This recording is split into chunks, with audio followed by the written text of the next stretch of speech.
Hello बच्चों, welcome to our channel. और मैं हूं आपकी Mayuri ma'am. Last 5 years PYQ NEET series में केमिस्ट्री में आज हम लेने वाले हैं यूनिट 2 का स्ट्रक्चर ऑफ एटम का पार्ट 1। चलिए तो स्टार्ट करते हैं। जो हमारा पहला क्वेश्चन है वो आया है नीट 2023 में, लास्ट ईयर क्वेश्चन है। देखते हैं क्वेश्चन क्या कहता है। Select the correct statement from the following. हमें कुछ स्टेटमेंट दे के रखे हैं, यहाँ पर 5 स्टेटमेंट हैं, उसमें से हमको ये बताना है कि करेक्ट स्टेटमेंट कौन कौन से हैं। तो देखते हैं पहला स्टेटमेंट क्या कहता है। Atoms of all elements are composed of 2 fundamental particles. बिल्कुल भी नहीं, हमें पता है कि 3 फंडामेंटल पार्टिकल्स होते हैं, इलेक्ट्रॉन, प्रोटॉन और न्यूट्रॉन, है ना। तो ये तो हो गया हमारा यहाँ पर रॉन्ग। दूसरा स्टेटमेंट है the mass of the electron is 9.10939 into 10⁻³ kg। तो करेक्ट है भाई, मास ऑफ इलेक्ट्रॉन यही होता है। थर्ड ऑप्शन है all the isotopes of a given element show same chemical properties. Isotopes क्या होते हैं? आइसोटोप्स होते हैं आपके किसी भी सेम केमिकल एलिमेंट की सेम एटॉमिक नंबर पर डिफरेंट मास नंबर। इसको थोड़ा सा समझ लेते हैं। जैसे कोई भी आपका एलिमेंट, सपोज एक्स एलिमेंट है, तो इसमें जो नीचे होता है वो आपका एटॉमिक नंबर होता है और ऊपर जो होता है वो मास नंबर होता है, ठीक है। तो ये नीचे वाले नंबर सबके सेम रहेंगे और ऊपर वाले नंबर क्या होंगे, डिफ़र करेंगे। तो ये होते हैं आइसोटोप्स। मतलब नंबर ऑफ प्रोटॉन जो होंगे, एटॉमिक नंबर किसके बराबर होता है कभी भी? नंबर ऑफ प्रोटॉन्स के बराबर होता है, ठीक है। या हम कह सकते हैं नंबर ऑफ इलेक्ट्रॉन्स, ठीक है। तो ये दोनों हमारे बराबर होंगे। अच्छा, फिर डिफ़र क्या करता है? तो भाई हमें पता है कि मास नंबर में हम लेते हैं प्रोटॉन प्लस न्यूट्रॉन। तो न्यूट्रॉन के जो नंबर होते हैं वो वेरी करते हैं, है ना। तो ये जो हमें बोल रहा है कि सेम केमिकल प्रॉपर्टीज़ होती है, तो जी हाँ, बिल्कुल केमिकल प्रॉपर्टीज सबकी सेम होती है। और साथ में हमने समझ लिया कि आइसोटॉप्स क्या होते हैं। अच्छा, चौथा ऑप्शन बोल रहा है protons and electrons are collectively known as nucleons. बिल्कुल भी नहीं, हमें पता है कि हम न्यूक्लियन किसको बोलते हैं। तो प्रोटॉन के साथ न्यूट्रॉन होना चाहिए, ना कि इलेक्ट्रॉन, ठीक है। इसको हम बोलते हैं न्यूक्लियन। तो ये हो गया गलत। फिफ्थ ऑप्शन बोलता है Dalton's atomic theory regarded the atom as an ultimate particle of matter. जी बिल्कुल सही है। जो हमारा एटम है वो अल्टीमेट पार्टिकल ऑफ मैटर है, उसको हम अलग नहीं कर सकते हैं, है ना। एटम के बिना तो पॉसिबल ही नहीं है। तो डेल्टन्स की एटॉमिक थ्योरी में एटम को सबसे क्या बोलते हैं, प्राइमरी पार्टिकल लेके चले थे हम। तो इसके लिए हमारा जो ऑप्शन हो जाएगा वो होगा 2, 3 और 4, 5 करेक्ट है। तो 2, 3, 5 option number B is the right answer of this question. चलिए अगला क्वेश्चन देखते हैं जो कि आया है हमारे पास नीट 2021 में। आइए देखते हैं क्वेश्चन क्या कहता है। From the following pairs of ions, ions के पेयर दिए। आयंस मतलब जहाँ पर ऊपर चार्ज आ जाता है, आइदर नेगेटिव और पॉजिटिव, उसको हम आयंस बोलते हैं। Which one is not an iso electronic pair. ध्यान दीजिए, आइसो इलेक्ट्रॉनिक बोला है, मतलब आपके 2 चार्ज आते हैं, एक नेगेटिव और एक पॉजिटिव। नेगेटिव मतलब गेन ऑफ इलेक्ट्रॉन और पॉजिटिव मतलब डोनेशन ऑफ इलेक्ट्रॉन, राइट, ठीक है। तो यहाँ पर जो हमको पहला स्पेसिस का पेयर दिया हुआ है वो O2 नेगेटिव और F नेगेटिव का दिया हुआ है। चलिए देख लेते हैं। O2 नेगेटिव और F नेगेटिव। O का कितना होता है एटॉमिक नंबर? 8। और ये 2 इलेक्ट्रॉन गेन कर रहा है, क्योंकि माइनस साइन है तो गेन कर रहा है, यानी कि 2 इलेक्ट्रॉन ऐड हो रहे हैं। फ्लोरीन का कितना होता है? 9 होता है और एक माइनस साइन है, मतलब कि +1 ये गेन कर रहा है। भाई 8 + 2 भी 10 होता है, 9 + 1 भी 10 होता है। तो ये तो आइसो इलेक्ट्रॉनिक हो गए, तो ये तो नहीं हुआ। अब दूसरा देख लेते हैं, Na पॉजिटिव और Mg2 पॉजिटिव। सोडियम का कितना होता है? 11, और ये प्लस साइन आ रहा है, मतलब कि एक डोनेट कर रहा है इलेक्ट्रॉन, तो -1 हो जाएगा। सिंपल सा है, जब माइनस साइन आएगा वहाँ प्लस कर देना, जब प्लस साइन आ गया वहाँ माइनस कर देना। और Mg मैग्नीशियम 2 पॉजिटिव के लिए हम क्या ले सकते हैं, ये ले सकते हैं मैग्नीशियम का होता है मेरे पास 12 माइनस 2, 2 पॉजिटिव है ना तो -2, 11 माइनस 1 10, 12 माइनस 2 भी 10, ये भी आइसो इलेक्ट्रॉनिक हो गया। तीसरा है Mn2 पॉजिटिव और Fe3 पॉजिटिव, इसके लिए हो जाएगा मैग्नीज का होता है 25 माइनस +2 है तो -2 कर देंगे, और आयरन का होता है 26 +3 है तो -3 कर दिया। 25 में से 2 गए तो भी 23 होता है, 26 में से 3 गए तो भी 23 होता है, ये भी आइसो इलेक्ट्रॉनिक हो गए। लास्ट वाला हमको सॉल्व करने की ज़रूरत वैसे तो है नहीं, क्योंकि यहाँ भी Fe है, यहाँ भी Fe है, यहाँ Mn है, यहाँ Mn है।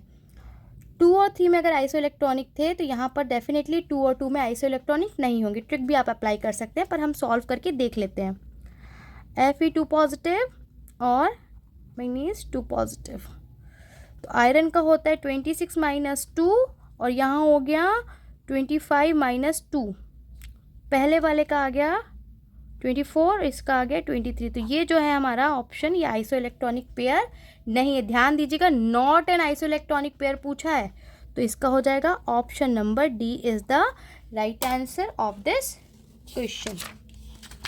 चलिए नेक्स्ट क्वेश्चन पे चलते हैं। ये आया है हमारे पास नीट 2020 में। आइए देखते हैं क्वेश्चन क्या कह रहा है। क्वेश्चन कहता है the number of protons, neutrons and electrons in lutetium respectively are. L U किसका सिंबल होता है, ल्यूटेरियम का, और इसमें हमको पूछा है प्रोटॉन्स, न्यूट्रॉन्स और इलेक्ट्रॉन्स के नंबर। अभी हमने क्वेश्चन में डिस्कस किया हुआ है कि जो एटॉमिक नंबर होता है वो होता है हमारे पास नंबर ऑफ प्रोटॉन या नंबर ऑफ इलेक्ट्रॉन, और जो नीचे वाला नंबर होता है ना वो एटॉमिक नंबर को ही रिप्रेजेंट करता है। तो ये हो गया हमारे पास 71। जब प्रोटॉन 71 है और ये इलेक्ट्रॉन बराबर होते हैं तो ये भी हो जाएगा 71। 2 तो निकल गए, एक प्रोटॉन निकल गया और एक इलेक्ट्रॉन निकल गया। अब हम बात करते हैं न्यूट्रॉन के, ठीक है।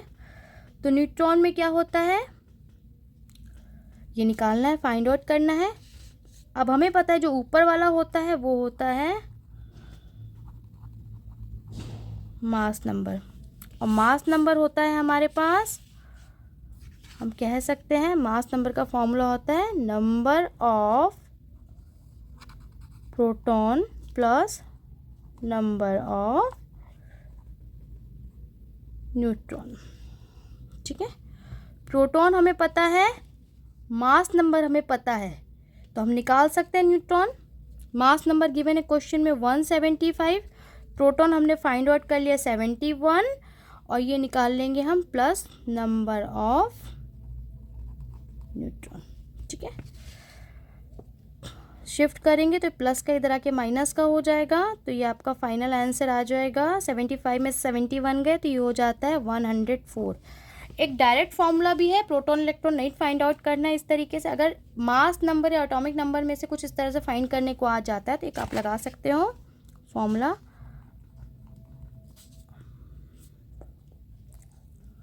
ये हो जाएगा आपका